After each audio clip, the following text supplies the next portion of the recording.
So, things are already super massive at Image Comics. Well, guess what? Things are expanding in the Radiant Black universe at an incredible rate. And one of the characters that I think you're really going to be happy about getting a miniseries is Radiant Red. That book comes out, the first issue anyway, on March the 9th. And you'll remember this name from Radiant Black number 6. It's Cherish Chen. Cherish, how you doing? I'm good. Thanks, James. Thanks for having me on.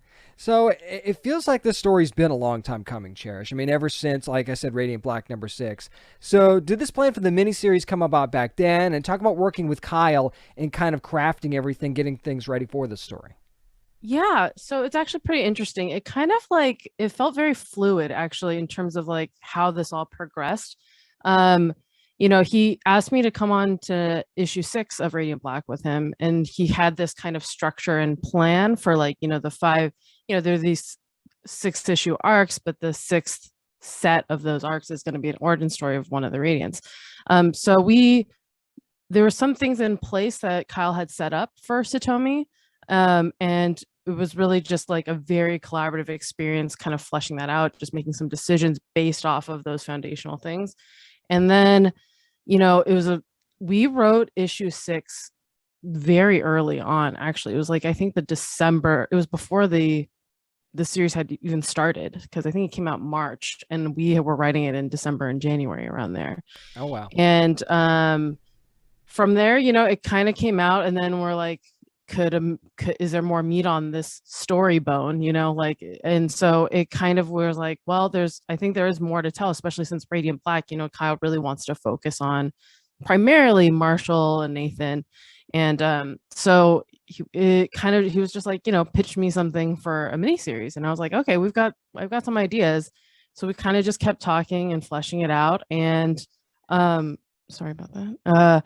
And then we kept talking about it and fleshing it out, and it just kind of grew into like, okay, like here's a 5 issue kind of potential series we could do, and it's just very exciting that we're able to do it.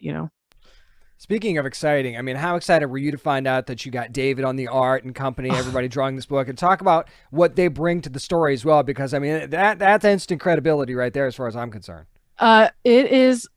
I say this a lot, probably. I've probably like tweeted 1,000 times, but I'm like, it's a dream come true. Like, honestly, like David is just, I mean, he's, the term legendary gets thrown around, but David, he's been around the block. He's done incredible work.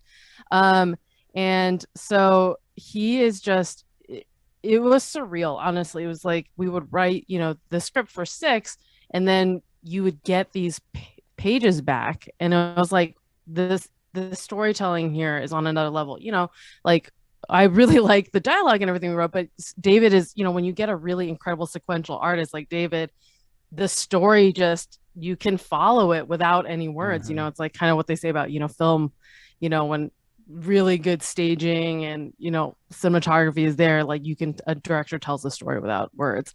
So I kind of have the similar experience. And then like bringing Mikkel on was just next level. I mean, so I'll probably, people will probably hear me say this 1,000 times, but Mikkel and David working together and kind of like, I don't know if they met on this, but like I think this is the time they first really gelled on some, like puts their work together, and it's just magical. Honestly, it's so cool. So I was just like, as someone coming in, I was like, this is surreal seeing someone two people, like a team so at the top of their game, translating these these words we write into like amazing art.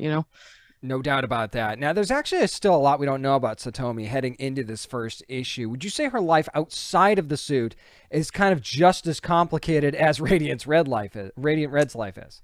Yeah, I would actually say one of the really cool things we've been able to do is kind of like intertwine like I think being kind of the thing we're speculating is like being a superhero is so intermesh. It's like you really can't separate the two. And so it's really interesting being able to explore that. And I think what's interesting about writing Satomi, in Radiant Red is that I think Radiant Black and Marshall, like there's a very grounded, he works at a movie rental place, and like is there's a very grounded aspect to that. But with Satomi, she's robbing banks, and Yeah, a so like little bit different than a 9 to 5. Yeah. yeah, so it's like it's been really interesting being like, okay, how do we still tell it from that same grounded place, but like make it make sense and Mm-hmm. have emotional truth to the whole thing. So I would say like one, her life as Satomi inherently feeds into her choices as Radiant Red and vice versa. So that's kind of what and that's where the mess comes from. So it's hard to understand what to call her. I mean, do you think of her as a villain? Do you think of her as a up and coming hero sort of thing? I feel like there's an identity crisis thing going on, but also like for her in general. So would you agree that there is a bit of an identity crisis going on, and could that be one of the reasons that things are so difficult for her in the early going? I think an identity crisis is the perfect way to put it. I think it is I think with this miniseries, it is her explicitly trying to figure out um kind of trying to make good or bad decisions. And that is dictating who she's going to end up being. So is like, is it superhero? Is it super villain? Is it somewhere in between? But that's what kind of interests me. It's like, I think, there's a lot of, talk about like, oh, turning our favorite superheroes into like bad people right now, and whether that's interesting or not. And I'm kind of interested in like, well, I don't think there's this explicitly good or bad. I mean, I think that it's a complication of both, and what choices you make out of those, out of like being human. So I know that sounds like very like but No, yeah, that's I think actually a that's really good way to put it. I mean, that's who are you? And maybe it's one of those things where you're on one path in 1 second, and then for lack of a better term, you fall off the wagon, and all of a sudden, am I a villain again? Am I here? And I that is one of the things that drew me to the book as well, is that you kind of don't know early on. And I think that is interesting. yeah, it's like, do you make bad choices out of a good place? Do you Mm. make good choices out of a bad place? Oftentimes it's somewhere in between. It's like context, it's like Oh yeah. anything, it's like so much of the conversations we have nowadays is really stripped of context. Mm. So, what can we do to kind of like feed that back in, and also tell it within, like 22 pages every month, Yeah. which is interesting. And then there's also that. So, Cherish, we don't see a lot of AAPI superhero stories at all, or even characters in those stories. We know that we see a little bit of Satomi's heritage. I mean, excuse me, will we see a little bit of Satomi's heritage as a part of this story? And how important is it for you to be a part of this kind of representation? Oh, it's so exciting. So we will see Satomi's kind of, I think a lot of it is how I view it as like how you're not defined by your cultural heritage or your history, but it is inherently informing how you move about the world, how you Hmm. see the world, how people see you. And so for Satomi, a lot of that is expressed in kind of her wants, especially when she was younger. I'm trying to be a little like, vague right now, but yes, well, we do touch on it. And I think for a lot of AAPI, that is expressed a lot through family. How like I kind of write about how it's very, very exciting for me to be writing Satomi, because I think I'm really able to upend and kind of comment on how the world sees or expects what the world expects from people who look like Satomi. Like kind of like breaking out of that mold and making it just kind of uniquely her. And she is Japanese American, so that kind of all informs it. And it is very exciting for me. I think there's an incredible slew of AAPI creators right now, artists and writers, and it's incredibly exciting to kind of be able to put this out onto the shelf with all of these other amazing just artists. No question about that. Talking to writer Cherish Chen of Radiant Red #1, which you can get in your local comic book shops on March the 9th. Now, Cherish, I feel like there's a couple different threats at play in the story here, especially in the early going. So, which would you say is the bigger threat? What Satomi's hiding in her house, or who we're about to see her meet in this first issue, of course, without spoiling anything? I would say the new characters she's going to meet are going to present the bigger threat. It's all tied together. Like the people that she's going to meet are going to provide a potential out for, I'll say that, for the thing in her house, the Hmm. stash of cash she's got. But you know, that's the impetus, right? That's the catalyst, is these new people who are coming into her life. Right. So how she deals with that is, kind of the conflict we're exploring for sure. Ah, yes. The plot thickens already, and we're only in issue one. I love that. I love it. We're So, trying. other than Satomi, is there a character that, speaking of that, is there a character you're really excited for fans to meet, or that you just really enjoyed writing? Because there are some other good ones in there, I think. Yes. Okay. So she meets a character in issue one, who's going to play a much bigger role. She meets two characters, and they do all play their own roles. But there's one character, a man she meets in her classroom, who is particularly fun to write.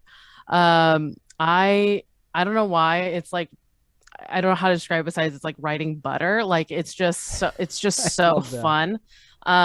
So yeah, that character is gonna be pretty prominent. The other character that shows up is I really love, and she's very much like an intellectual challenger to some of the things going on in Satomi's life. And then more characters show up in issue two. So I won't get too ahead of myself, but Uh, a character shows up in issue two that I'm very, very excited about.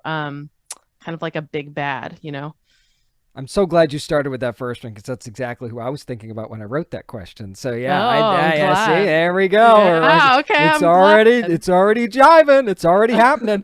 That makes me happy. Like that it wasn't just popping off the page for me. He's so fun to write. So And the art helped too because that presentation I thought was really cool as yeah, well. yeah. I do want to give a shout out that Daniele designed that character. So Nice. Daniele didn't, yeah. So yeah, just wanted to give a shout One out to big that. happy family, of course. You know, Oh yeah. that's just how things roll. Speaking Yeah. of which, I mean, the Radiant Black's gained, I mean, quite a following since it started, and for good reason.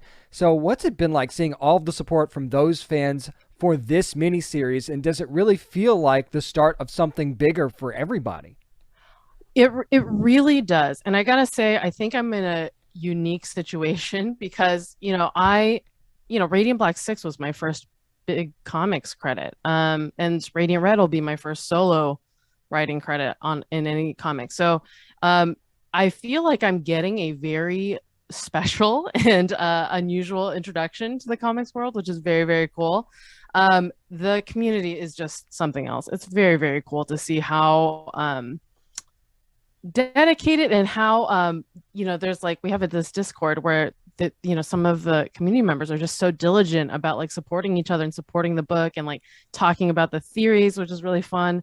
And it's really special. It really is. And so it's surreal for me to kind of jump in on something and be like, I talked to Kyle about like, I'm like, were all your books like launched like, what is this experience? How is it unique for you, And, I think Kyle is like, yeah, it's really special. I don't want to put words in his mouth, but it's very cool to see it take off the way it has. And I think it's a testament to honestly, Kyle and Marcelo that were so intentional with something that really connected with people. I think that's what makes Radiant Black and is an extension Radiant Red and Pink and Yellow, like these Mhm. are very, very grounded characters. So, it's very cool to be a part of. So, Cherish, before I let you go, people might not know this, but you used to actually work and putting like trailers together and sizzle reels and something like that for movies and things. So, I have to ask you, have you actually thought about what the Radiant Red trailer would look like? Oh, yeah. I mean, I think, gosh, I was like, how do we do it without spoiling everything? Yeah, I was well, like, that's the problem right there.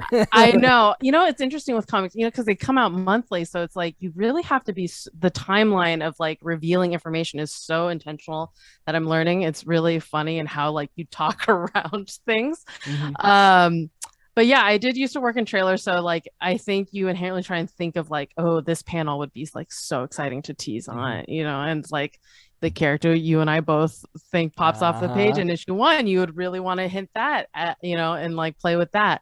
So I think like my marketing brain definitely has like little like, oh, we could tease this early and see if people connect it. And it's like how the whole, MCU and everything works nowadays. Uh-huh. It's like so yeah, no, my brain definitely still works that way a little bit, but I could definitely see a trailer for it. It would be very, very fun.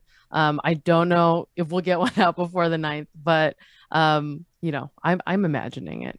Plus, you don't want to be that person that, and this Hollywood's guilty of this all the time, where you watch something, you go, you gave that away in the trailer. What is wrong with you? I want to see this. I want to experience it for the first time. So I'm kind of glad that you've already got that mindset going, even if you do end up doing that. Yeah, I'm hoping before the release, we were planning on maybe trying to do fun little things on Twitter, maybe. So like, because we kind of have this, like Kyle set up this interactive kind of with our Twitter profiles and everything. So like maybe there's some fun things that'll happen there, that will lead to some early teases, but we'll see.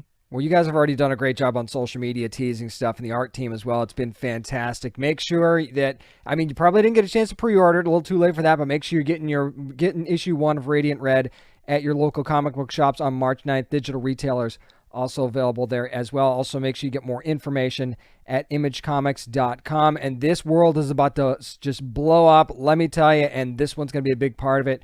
It's Cherish Chen, writer of Radiant Red. Thank you so much for taking the time to talk to me. I appreciate it. Thank you so much, James. This was a blast.